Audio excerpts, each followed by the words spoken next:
This is the Transformers Robots in Disguise Warrior Class or Deluxe Class Strongarm. The figure is part of the first wave of the new Robots in Disguise, Transformers Robots in Disguise cartoon line of toys. First wave of from the Warrior Class, Deluxe, the new Deluxe Class type of figures. And here's the instruction manual, as it were. There's no instruction manual included with this toy. It just, you want to keep the instructions, you keep the box, the card. It works, but I think it's too simplified. They were trying to force it into 8 moves or 8 steps. I think it's more than that, but we'll see. So Strongarm, international packaging, and here she is. She is the fembot of the team, replacing RC. And a lot, this figure has gotten a lot of flack and been panned by a lot of reviewers as being a substandard or not well thought out figure. Well, yes, it does. It could use some improvement, but surprisingly, I am very, very pleased with this figure. As with most of my reviews, I tend to like those that most reviewers hate, and I tend to not like the figures that most reviewers absolutely adore. So here she is, very nice. Yes, there is some bulk to her, but that's how she looks like on the show. She's the cadet. Strongarm is her name, and for her namesake, she's a very strong-willed Autobot, and part of it is being she carries her own in the team, and she's a little bit beefed up. She does not look as svelte or as slender as some of the other fembots in the animated shows have been. She's a little bit short, but that's a trend now with Hasbro. They're shrinking their toys. RC from animated and RC from Prime, and now we have Strongarm. And I think Hasbro is trying to give more character to the female roles or the female robots in their shows, while maintaining that femininity and giving it that inner strength that a lot of women have these days, and not just the stereotype damsel in distress or type of fembot. So anyway, we'll see that. Here she is with Bumblebee. It's a good height. They're about the same size. Let me split it. Yeah, good scale with each other. They're about the same height. So, yeah. She comes amazingly with none of that pea shooter blaster that we saw in the first 3 episodes. Like a toot, toot, toot, toot, toot. Now she has this big ass MIB gun that even has a blast. Look at that. I mean, that certainly is new to me. Instead of a firing missile or just keeping it blunt, Hasbro decided to mold in the blast of the rifle. So, not bad. That is certainly brownie points for me. You can store the weapon on her back, maybe like that. Yeah, however you wish. Do it this way or this way, which is cool. On the show, she's a little bit thinner. I know, but she does turn into a pickup truck, so you'll have a lot of that kibble going on, especially the back. But you know what? Surprisingly, the back kibble doesn't bother me as much. You know why? Because it flattens out nicely. It's not as bulky as, let's say, these two. I mean, look at this RC. I mean, she has the entire backpack, the entire engines of her car mode on her back, and this one, just that wheel doesn't fold in very well, but still very, very nice, well done toys, figures for fembots. This one, very, very nice. I mean, it's not perfect, but it works for me. Shoulders are a little bit big, and you know what, for those of you for a lot of the retailers who are not initiated into the show, they never thought this would be a fembot. Now the arms, the 4 arms do have this thing going on, this molding kibble going on. There's really no place to put this thing unless Hasbro decided to just use a hinge that folded outwards in the opposite direction, and that would just destroy the the mold, the casting of the vehicle mode, and you know what? It's fine with me. I'm not too bothered by it, because you're not gonna, it's like she has bear claws and whatnot. But yes, agreed. She does seem a little bit chunky compared to her actual show. And who knows? Maybe Hasbro will come up with a better version of Strongarm down the line. We'll see. But I'm pretty happy with this one. Okay. Articulation for the figure. She's got a ball jointed neck, hinge elbow that's on a ball joint. A ball joint that's on a hinge, sorry. Ball hinge elbows. Shoulders, sorry. Ball jointed shoulders on a hinge. Ball hinge elbows. Waist swivel. Ball jointed hips. Thigh swivel. Hinge knees. A little bit of foot articulation because of transformation. Paint apps for the figure. Okay. If you want to scour through the pegs for the most perfect one, you want to look at the yellow on her brow. Her eyes, the way they're painted, that doesn't bleed into the silver, and the white and the blue seem to be perfectly done with this particular figure, so no issues on that. Transform the figure. Finally, we'll do that later. If I can still remember. Okay. Rotate the waist. Okay, before you tab anything in together, why don't we follow the instructions? Let's see if it does work out.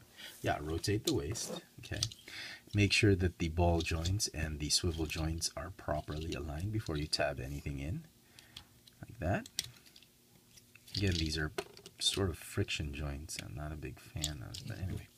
And then fold the feet just about, not all the way 180 all the way, just about like that, about 100 degrees, 120 degrees, like that. Just enough for the feet, the toes to clear the wheels. They should clear the wheels. Okay. More lighting, please. Okay. That's the back of the truck. Okay. And then what does it say? Oh, fold this one down like this, and they tab in. Like that. Fold the chest piece. This was a bit of a confusion for me for a while. I thought the head was going to come inside, but they just said fold it like that. There's really no reason, no real reason, until I found out later on. But we'll see. We'll follow the instructions. Okay. Now, the instructions say to raise the arms. Okay. Now, you could, by mistake, just raise her arms by the ball joint, but that would be a mistake. What you want to do is that there's an internal hinge going through her shoulders that you have to swivel the entire arm assembly, like that. So make sure that the shoulders are in the prone position to begin with, and then swivel them together simultaneously along that axis of the hinge joint, going through her shoulders, and that's it. And you'll hear like a click, like it sort of clicks in place. And fold the arms. Oh, sorry. Fold out the kibble, and fold up the arms to form the front part of the car, the grille and the bumper. Like that. And just tab everything in. Easy.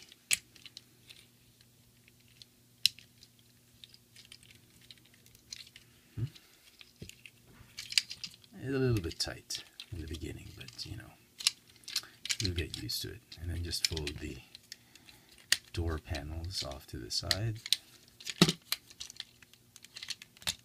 There you go. And there is Strongarm in her police pickup truck alt mode. Now, normally this would go here, but if you want her to truly be a robot in disguise, that's where this thing comes in, because you don't have to fold it out. Your chest could stay right there and it would be fine. But if you fold it down, as I mentioned, the pegs, obviously you want to stick it in right there onto her chest area, and then the weapons are concealed. She looks like a genuine robot in disguise. And yeah, alright, 8 steps. I concede. Does require just about 8 steps. Here is the Beast Hunters. Oh, no, sorry. This is actually the Transformers Prime robots in disguise, Bumblebee. Not to be confused with the actual robots in disguise, Bumblebee. Okay? It's a different car. This is from an earlier show. Let me get her out. Get him out. So, she's pretty big. Very beefy, very bulky. And you know, for kids now who want big trucks, and you know, she scales perfectly well with your other Prime toys. It's a good alt mode scale.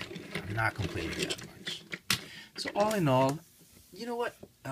Because of the kibble, the slight inaccuracy to the show, but that's just such a minor thing for me. I just loved how they executed this toy. I mean, given what they had, it's a very beefy vehicle.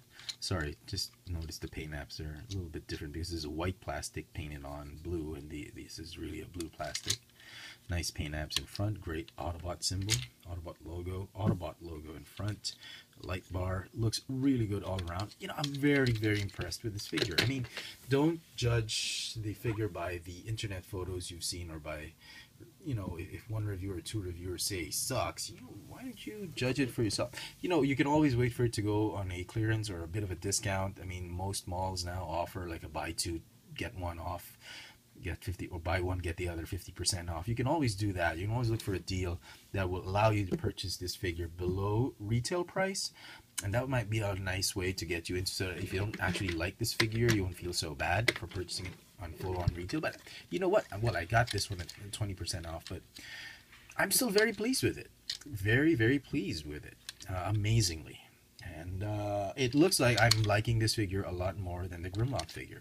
We'll talk about Grimlock in a while. I'll do him next. But I have some issues with that figure as well. But this one, very... I have issues, but not a deal breaker for the figure. So this figure, you know what? This one will get a 9 out of 10. This one, it's going to get a very high 8. I'd like to say 8.5, but I don't do half. I don't do half grades, so very high 8 over 10. Did I grade Bumblebee a 10? If Bumblebee's a 10, then she's a 9. Because looking more at this figure, I'm really liking it. So if I did grade this one 9 in my previous review, I'm gonna bump him up to 10, and this guy is probably gonna be a very medium 9. You know, a few kinks could have been worked out, but definitely, you know, if you want to complete, if you like the show, you want to complete the figures in the show, definitely a must-have. I'm just liking it more than I thought I would. So there you go, folks. I hope you've enjoyed this video review. If you did, please click the thumbs up icon at the bottom. Follow me on Twitter for my toy purchases, Instagram for my toy sightings here in Manila. Just both accounts on Twitter and Instagram are on the FX France username. Check out all my videos here on this channel, Cheffatron. Don't forget to subscribe, share this video, and catch me on the next review. This has been the Transformers Robots in Disguise Warrior Class or Deluxe Class Strongarm. Thanks for watching.